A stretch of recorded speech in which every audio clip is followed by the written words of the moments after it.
Welcome. I thought I would take this opportunity to help a lot of students because I noticed that although some students know what they want to do when it comes to solving problems, sometimes it's not clear how to communicate the ideas. So I want to take a problem which we all have seen, and I would like to slow things down and talk you how you set up the problem and how you communicate your solutions. So we're going to talk about this problem which we did in class today, and that is problem 22. Here we're given a small ball rolls off the edge of a tabletop, which tabletop is 1.2 meters high from the ground, I suppose. And the ball, as it rolls off the floor, off the table, it strikes the floor at a point that is 1.52 meters horizontally from the table edge. Now we're asked to find how long is the ball in the air. That's the first part of the problem. And the second part of the problem is, what is the speed of the ball at the instant it leaves the table? So let's take care of the first part of the problem. Here we have our tabletop. Maybe let's use a highlighter. So here's our tabletop. And we have a ball which is rolling off the tabletop, and we're told that the ball will land at some distance from the table edge here. The distance itself is going to be 1.52 meters. So the ball is going to roll something like this and land, whoops, I missed my spot, somewhere over there. That's where the ball is going to land. This is the trajectory of the ball. And the distance it's going to fall is 1.2 meters. So here's how you set up the problem. First, you need to choose a coordinate system. And as I've mentioned in class, that the coordinate system is, there's never a wrong coordinate system, only that some coordinate systems will make your life very simple or very difficult. So you always want to choose a coordinate system that gives you as much information as you can, as possible. So I will choose a candidate. So I will choose my candidate coordinate system, and the way I represent my choice of a coordinate system is this way. That is, I'm going to start to take the motion into account right on the table ledge, the very edge. I'm going to call this direction left to right as the X.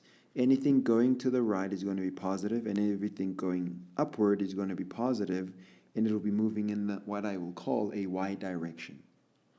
So when the ball is at the edge here, its coordinates are going to be its X coordinate, its position is going to be 0. I'm going to say X, the initial position is going to be 0 meters in the X, and the initial position will also be 0 in the Y direction. When the ball lands over here, the ball would have traveled 1.52 meters along the X direction, and it would have also traveled 1.2 meters in the Y direction. So therefore I know that my X final here is going to be 1.52 meters, and my Y final is going to be, notice, when the ball drops, it moves toward the negative side of the Y-axis. And the reason why this is negative is because I have chosen this point to be the 0 point. If somebody had chosen this point to be the 0 point, the ball would not be located at, when it hits the ground, it will be located at 0, but it would have begun at 1.2 meters above the ground. So the coordinate system is very key for you to make any meaningful conclusions. You always have to choose a coordinate system first. So now that I've chosen my coordinate system this way, I know that when the ball hits the ground, it would have covered minus 1.2 2 meters along the y direction. Then, now we are in a good position to talk about the problems or to answer the questions given to us. The first question given to us is, how long is the ball in the air? So we simply are looking for delta t. How long is the ball in the air for? Well, if we could find the time it takes the ball to cover this distance or to cover that distance, that time will be equivalent to the time that the ball is in flight. Because when the ball rolls off the edge of the table, it's doing two things. It's both dropping, but also it's moving side to side. And the same amount of time passes for the ball to drop this way and to move across. So which direction do we have the most information? Or rather, in which direction do we have the most information?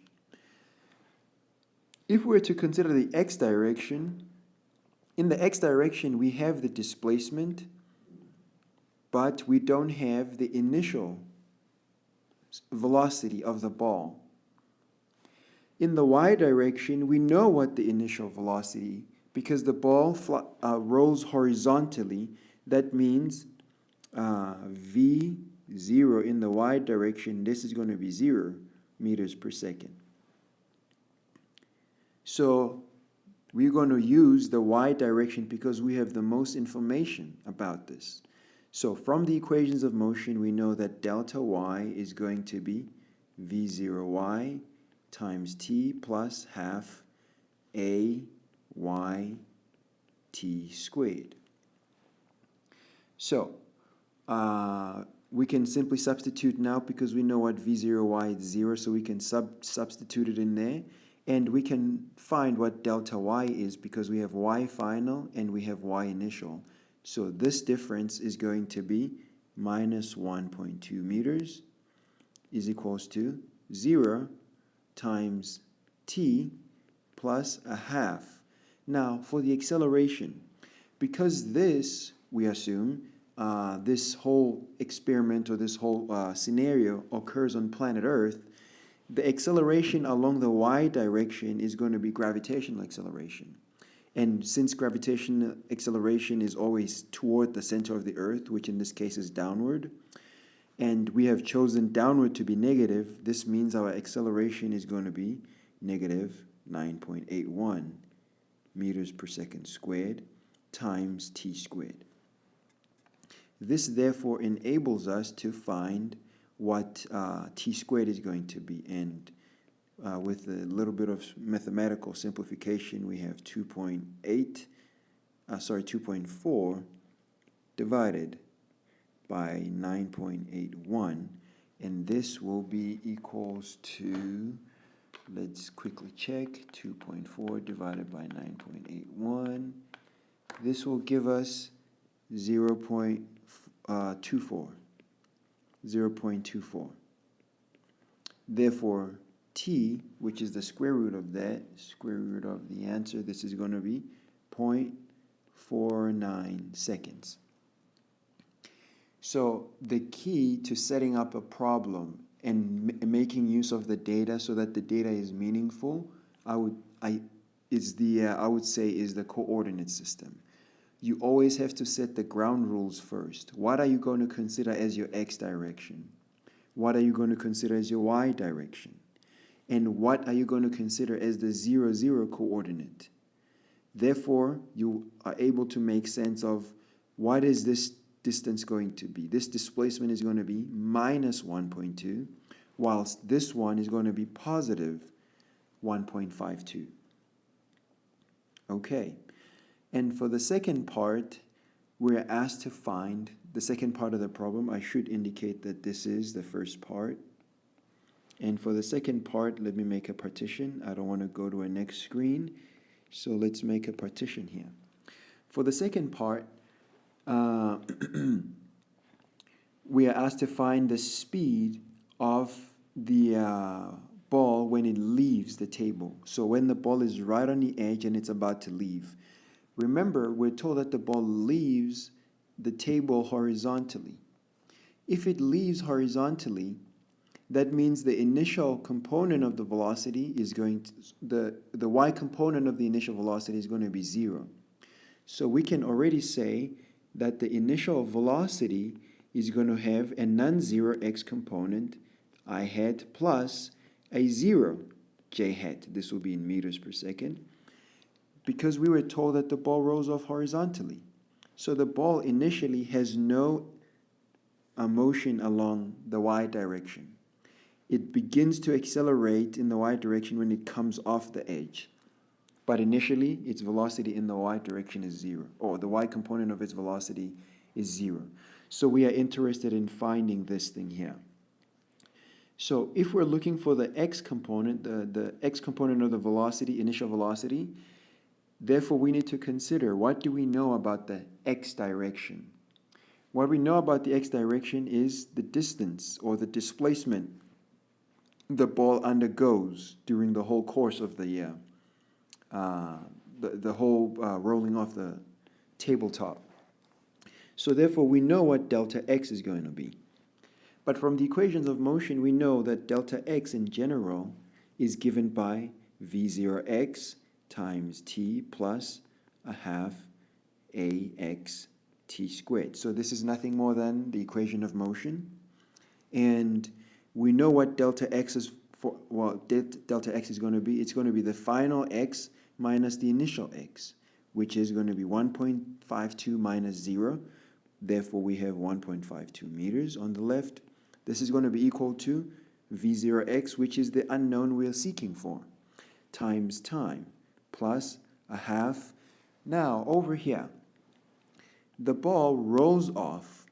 This is important. It rolls off. So it had some initial velocity, and that initial velocity was unchanging. It's not being pushed off. It simply rolls off. Because it rolls off, we can always say we know that the acceleration of it along the x direction should be 0. Nothing is causing it to speed up faster, to move faster along the x. So whatever speed with which, whatever velocity with which it left along the x, it's what it's going to maintain across the whole across its whole motion. So therefore, we know that the acceleration is going to be 0 here times t squared. So effectively, this term fades away, and what we're left with is v0x times t. But remember, the time it took the ball to cover this distance here is this what we found. The same time it took the ball to go from here to here is the same time it took the ball to move across in the x direction. So t here is 0.49, so we can find what v0x is. v0x is therefore going to be given by 1.52 divided by 0.49 seconds. This is in meters. And then when we calculate this, this is going to be 1.52 divided by 0.49. And what we obtain is that this, the initial, the component of the initial velocity of the ball is 3.10 meters per second. So this effectively gives us the speed of the ball when it rolls off the edge. This will, although here I've written it as an x component, for clarity, I should say that speed is the magnitude part of velocity. So effectively what we have to do here, if we want to really be according to the book, we have to write the velocity, the initial velocity, as 3.10 I hat plus 0 I hat, and then the speed will be the magnitude of v0. And obviously this is going to simply be the square root of 3.1 squared, and therefore this will be 3.1 meters per second. So this is the proper, actually this is what we need to do strictly speaking. But because the y component of the velocity here is 0, the x component is the only thing that contributes to the speed of the ball.